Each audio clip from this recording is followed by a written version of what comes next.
All right, so this video is for all the students that have been helping me work on that master's project. So I figured that a video would probably be the easiest way to give the instructions for your assignment. I just spent the last like 3 or 4 hours doing all the research for you guys. As of now, I have 9 of you that completed that Google form that went through the topics of interest for you. And so I went ahead and looked at your responses. And here in a second, I'm going to upload, it says classwork, researching, and identity. And what will happen is I'll create, or actually I have a folder created. And when you open the folder, it actually shows you a subfolder that has your initials on it. So I'm going to show that to you real quick, even though my phone's dying. So if you go, and like I said, I'm going to post this on the Google Classroom.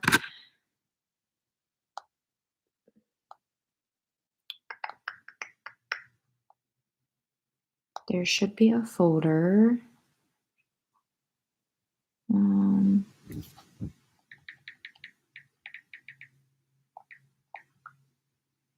I should have uploaded this. Here we go. Researching an identity folder will be under Classworks. I know it's kind of hard to see.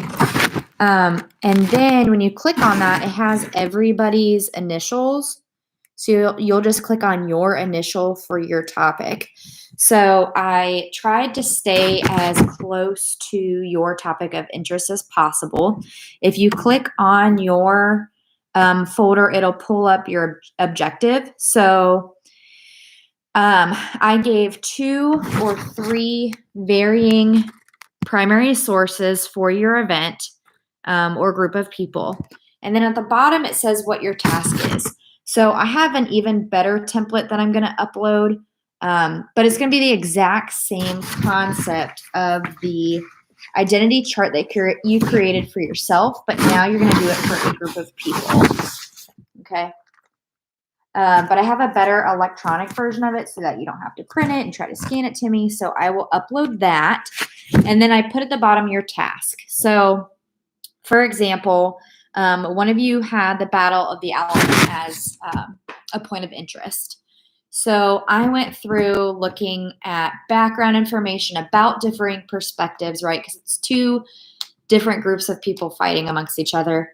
And then I found one perspective on the Mexican-American part of the siege, and then another perspective on the Alamo survivors. You could do further exploration if you were like, I just want, a complete perspective of soldiers in general at the Battle of the Alamo. Then you would continue to do your own research, but I at least started that for you. But here's the kicker. So dependent on the different perspectives, you might actually have to do 2 different trees, or at least separate it, maybe even color code it. For example, like in this middle section here, I might put Battle of the Alamo soldiers, right? Let's just say I want that to be my center focus. So that's going to be in the middle, but those perspectives are going to be varying, right? And so as I branch out, dependent on what I've learned about these perspectives as a soldier, what one soldier felt or saw might be different than what another soldier felt or saw.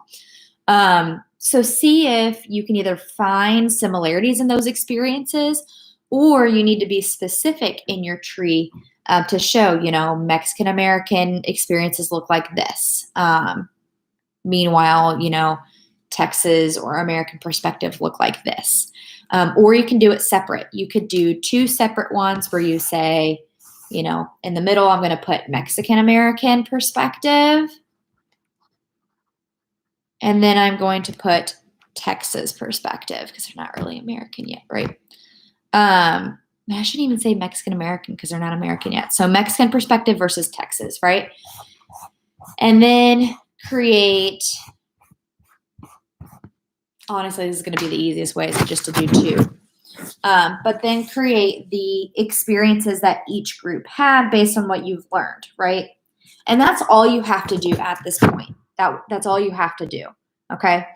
Later, you'll get a reflection that's going to have you look at the comparing and contrasting of these two cultural experiences or identities, and then you'll also compare it to your own.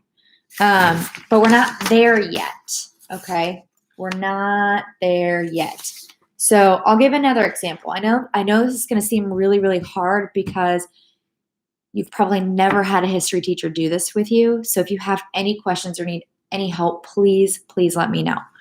Another perspective that I gave, somebody said the Crusades, right? There are so many different crusades. So I picked the first crusade, right? And let's say I gave different experiences or primary sources. I said, or I listed a Pope perspective or Christian perspective. I listed a Byzantine perspective, and then I listed a Muslim perspective, right? So you could put, Crusade soldiers in your middle circle, but know that those different branches are going to have different answers. So it might just be easier to do 3 different circles. I know it's annoying because you're doing 3, but you might say Muslim, Byzantine, and then Christian. And then from the experiences that you learned, you'll branch out what those experiences were. If you don't want to do experiences, maybe you might do motives or the values that each group has held, right? It doesn't always have to be experiences. It can be their values. It can be their customs. Another person they wanted to learn about the peak of the Roman Empire, right? Well, there's lots of different groups of Romans that existed, right? So I found some primary sources on gladiators. I found primary sources on, being a woman.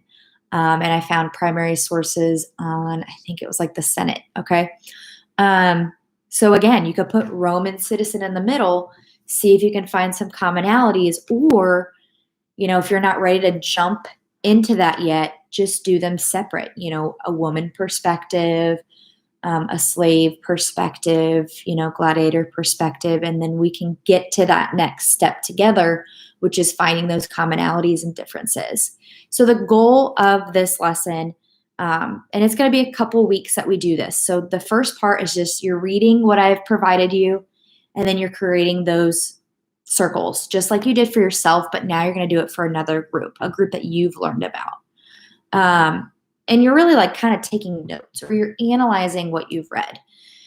So the whole goal is to eventually get you comfortable, or at least familiar with, the idea that there are multiple perspectives when it comes to history, multiple perspectives when it comes to an event, multiple reasons why war happens, right?